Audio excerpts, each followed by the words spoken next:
If life is a game, then there are levels to this shit. And there is only one way to level up in this incredibly challenging game. That is to consistently solve problems. In today's video, let me explain how I solve my biggest problem, which is dealing with failure using the power of yoga.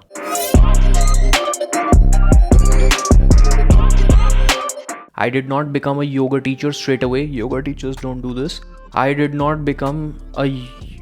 I was first a mathematics honors graduate, then I pursued an actuarial profession for 8 years, then I wanted to become a poker player, then a laughable stand-up comedian, and finally here I am, a hustling yoga teacher. But since I'm consistently failing in life, I can help you deal with failure better. You can learn tips for success from rich billionaires and millionaires. Learn dealing with rejection from someone who's going through it right now. The mathematics graduation and actuarial profession were conscious decisions, but they were driven by resorting to a herd mentality. Poker and stand-up were failed attempts to break out of the prison that I had created for myself. Through trial and error, I became a yoga teacher, failing at multiple steps along the way. But this failure isn't a setback if you look at it as an opportunity to humble yourself and update yourself into a more revised, upgraded version. Now, it can be a major setback if failure leads to inaction or negative action at our end, such as me being an online Vinyasa yoga teacher and trying to teach live in-person classes in the mountain town of Dharamkot and failing to garner enough students to my live classes. Now, inaction would be to do nothing about it. Life remains the same. I keep teaching my online classes. I keep creating content. Negative action would be blaming all of Dharamkot that you are under the presence of such an esteemed teacher.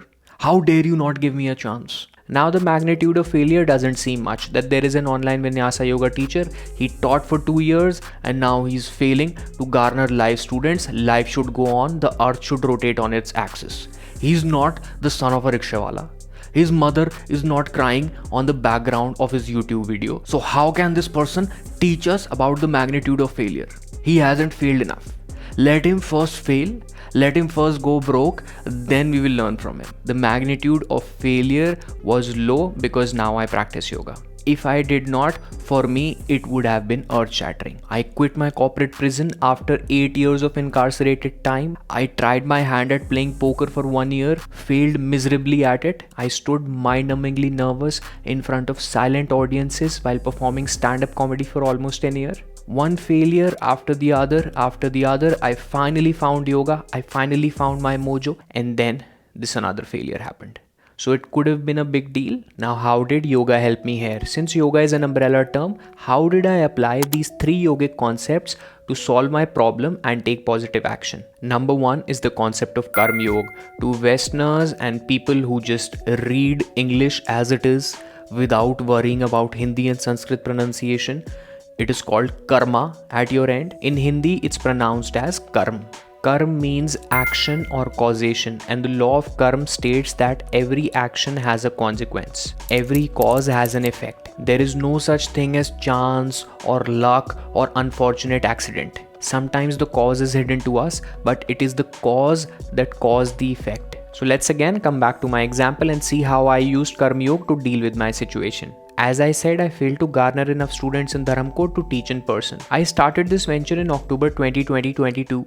This is a new trend. I've seen a few streamers do that. I will copy them word to word. Now, what prompted me to do this? I saw that yoga teachers around me were charging around rupees 500 per person for a group class here in the hills. Dharamkot is a tourist destination and people from all over the world come here, so this price might seem a lot for Indian audiences, but for international students, these were like peanut prices. Now, to understand the marketplace, I attended a few classes.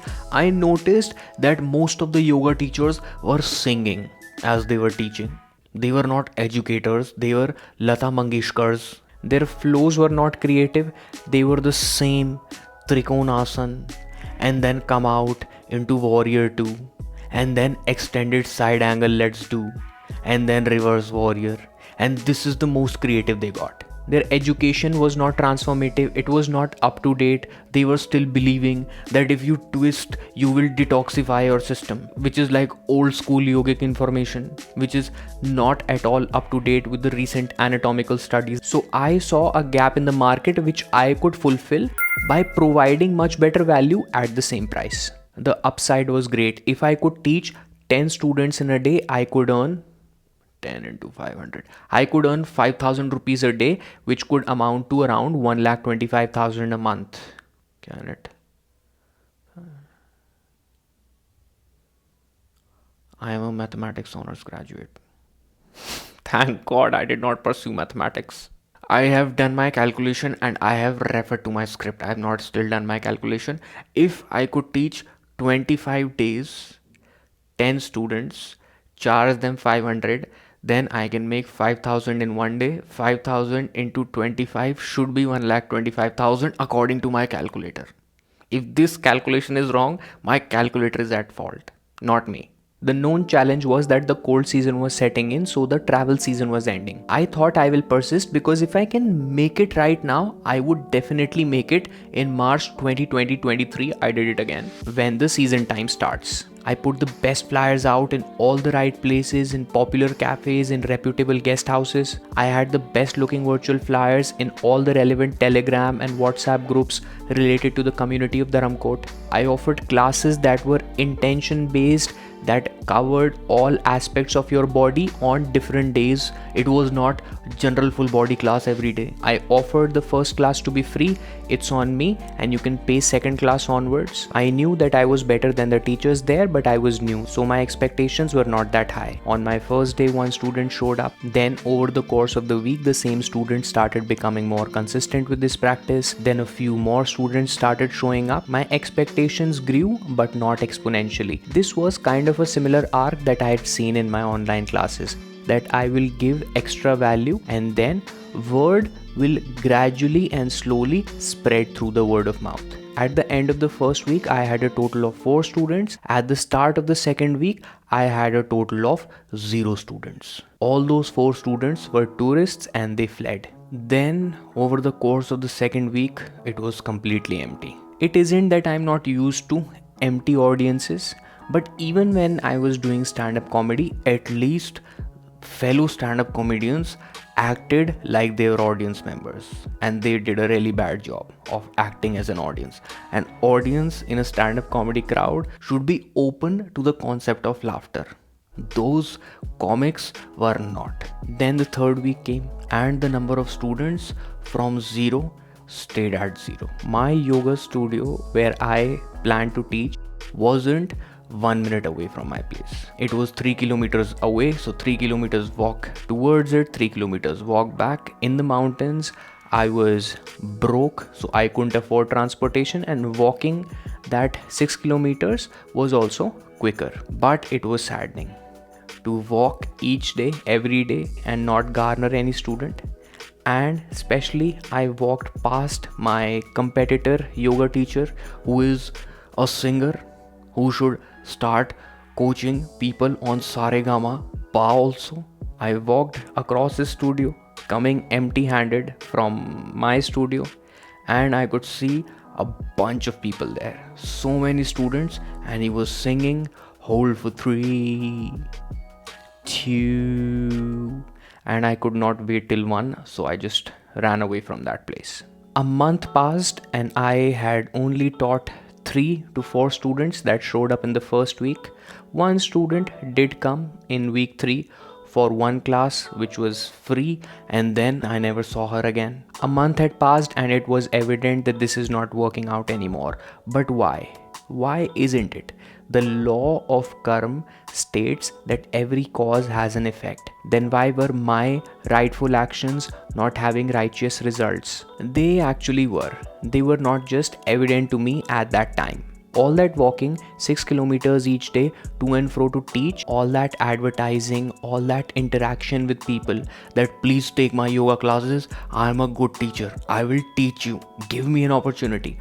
All that taught me how shitty I am in sales. Before that, over the course of 2 years, all I was doing was teaching online, selling online, meeting people online. That is quite different from convincing people in person. The online sales part is not easy, but it is more accessible. When you go up to a bunch of tens in a cafe and try to convince them as a guy who is afraid of girls, who is an introvert, that would you like to try my classes? and they say no to you as soon as you pitch your pitch. It can be earth shattering, but it wasn't. That just broke my fear of selling. That okay, nothing bad happened. They just rejected me. I still have my online classes. I still have my online students who love learning from me. My business is still going on. I will still eat in the evening. I will still enjoy my dinner in the mountains in the evening. Everything will be fine. So through trial and error, I learned how to stay more calm while selling. Understood that selling is nonchalantly helping instead of forcefully feeding. So through the concept of Karma Yoga, keep doing rightful actions. Those rightful actions will have weirdly satisfying consequences. I wouldn't have ever learned how to sell if it wasn't for the actions that I had to put in to sell my life business. If this philosophy of Karma Yoga is not embedded in the system, giving up in the face of failure is super easy. Understanding that every cause has an effect, rightful actions will lead to righteous consequences. They might be strange, they might be surprising, but all those rightful actions will help you stand tall against failure. Now, since we are actively talking about actions, let's take one. Write in the comments what aspect of your life are you currently failing in and you want to succeed in. It might be weight loss, it might be your relationship, it might be something else. And then mention what concrete action will you take to solve this problem. For example, if you want to lose weight, don't just write down that I will eat less. Write down how much kgs do you want to lose in a month. 2 kgs should be fine. 2 to 3 kgs, don't go beyond that. Don't be Sara Ali Khan. 2 to 3 kgs in a month is fine. For that, how many calories should you consume on average on a weekly basis? So say you are overweight and you have to eat 1800 calories on average per week to lose weight. Write that down in the comments. And if you are shy that someone will know my failures in public on YouTube, although my username on YouTube is Sam37896, then write it in your planner. This is not a cheap trick to game the algorithm. This is me asking you to take action to solve your problems. This is me asking you to perform Karma Yoga. Now let's come to the number 2 concept I used to deal with failure, and that is brahmacharya. Brahmacharya is often interpreted as being a celibate or renouncing sexual pleasures. Notice the word interpret. Brahmacharya actually means to move towards infinity or look at the larger picture, where Brahma means infinity and Charya means to move. Essentially, it is doing actions that guide you towards your bigger picture and not let you waver here and there. So if for someone renouncing sexual pleasures moves him or her towards their bigger picture, their brahmacharya, then celibacy will be brahmacharya for them. Now I'm not asking you to cut off ties with your spouse because of a video you saw on YouTube. I'm telling you actions that will move you towards your bigger picture will be your brahmacharya. Now let's come back to my failure example once again. 1 month had passed. I had taught 4 students in 1 month. 1 student per week was my average. Absolutely abysmal. I understood that I'm gaining sales skills, and if I persisted long enough, I would amass some more students. My average monthly could increase to 2 per week. However, I immediately stopped that practice after a month. Why though? Teaching 10 people in person after spending tremendous amount of energy on the class wasn't part of the bigger picture. My bigger picture is to spread fun and logical education in yoga to the entire world. So even though rightful actions can be taken to solve the problem of fewer students in my class, that teaching, that knowledge is not scalable to the mass populace. So in my case, when the failure happened, step 1 was, am I doing the rightful actions? Am I doing my part of Karma Yoga? Step 2 was, are these actions moving me towards my end game, towards my bigger picture? Now you might have a question that why not think about the bigger picture first and then do karma?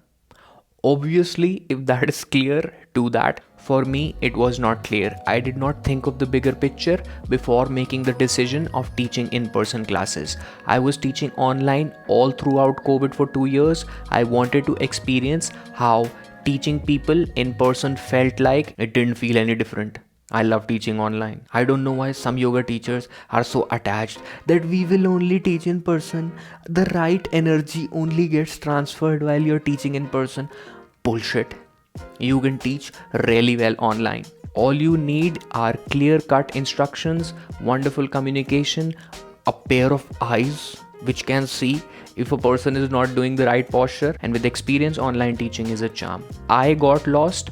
You don't need to, or maybe you can, but if you have the bigger picture clear, then finding your way becomes easy. Before moving on to the third and final concept, write down in the comments what is your bigger picture. If you are not clear with your bigger picture yet, then the next concept might help you find it. If you're still in the process of finding your bigger picture, or even if you have found your bigger picture, I think it should have one overarching principle. You arrive in this world at point A, you leave at point B. Now during this way, can you add positive value to the world? Can you positively create and add to this creation that we call our universe? The third yogic concept, and the concept with which I resonate the most, I have it imprinted on me permanently. I don't know if you can see it. I will zoom it in my edit, is Swadhyay. Swa means self and Dhyay means to study. It means studying yourself more than the billions and millions and gazillions of books, podcasts, video content out there. You can be the most useful content that you consume. Let's come back to the example once again. I tried teaching in Dharamkot. I failed in spite of doing rightful actions. I understood that this is not part of my brahmacharya. Now, how much do I know myself? How much do I understand my physical and mental limitations, my physical and mental strengths to take a new action? Now, post failure, can I come up with a much more comprehensive plan to put into action because I understand this mechanism really well? The conclusion I came to is that for me, teaching 2 online classes 5 days a week from my home is absolutely necessary. It keeps my craft sharp. So in the future, if I put out my Vinyasa yoga classes online for the masses to learn, it will come from a refined place. Going to a yoga studio, walking 6 kilometers each day, every day to teach 5 or maybe 10 students, why not use that energy and put it into creating content like this to educate more folks? So at your end, keep studying yourself to understand your mechanism better so that you're in a better position to pinpoint what went wrong at your end and what can now be fixed. People still in the pursuit of identifying their brahmacharya, Swadhyay will help you find it. You will understand the skills that you're really good at by digging deep within. How do you do that digging? You do that by developing consciousness. Now, how do you do this deep dive? This is very easy to say. At your end, you're a yoga teacher. Do deep dive. All yogic practices such as asana, pranayam, dhyan, I've said it a million times, I know. If you are a regular watcher, watch this again. This bit is important. Swadhyay needs to be done. How it is done needs to be said a few times. एक बार में नहीं आता समझ. So all yogic practices, asana, pranayam, dhyan, employing yogic philosophy in your daily life, eating consciously, following Ayurvedic principles, all these help develop physical and mental awareness in the system. You understand your physiology, you understand yourself better, you understand your psychology, you understand your mind better. Once you understand these 2 aspects better, then you will be in a better position to identify the skills you are good at, identify the problems you can solve with those skills. Like the above 2 concepts, we will have an action plan in this third concept also in the comments or in your planner. If writing in the comments is difficult for you and you are someone that I will only write physically in my diary, be that person. I don't care. The action you have to take is identify one aspect of yourself that you need to study thoroughly. It could be simply your elbow. That I am doing a lot of chaturangas, my inner elbow is pinching. Why is it pinching? How can I avoid pinching it? How can I start working on rehabilitation of that? Or if you are really poor with girls like I am, then why is that? Do you lack calmness, or your overall personality is shit like mine was? So how can you become better if you want to become better in that regards? So write down one aspect of yourself that you want to thoroughly study, and what concrete action plan, Ambuja cement like action plan, will you take to solve that? For example, if I have gut problems, I will understand what foods are causing these gut problems. I will write down my diet, what I eat on average on a daily basis, which food items might be causing that indigestion or those gut problems. Is my fiber intake less, hence my bowel movements are irregular, hence my gut bacteria is bad. You know the drill. Concrete action plan. To conclude, Karma Yoga and Swadhyay are ongoing processes. Brahmacharya might be fixed for some, might change over time for others. At your end, when dealing with immediate mind-numbing failure, although there are 5-minute rules that think about it for 5 minutes and then don't, yes, all those rules are fine, follow them. But to solve shit, only that 5-minute thing doesn't work. But to actually dissect the problem and introspect and solve it, ask yourself if you've done your karma yoga, if you've done your rightful actions. Ask yourself, are those actions part of your bigger picture? Then study yourself to understand your mechanism to solve the problems better or grasp opportunities that failure presents. If you can answer these, you will be fine. Alright, enough for today. Have a solid day. Namaste.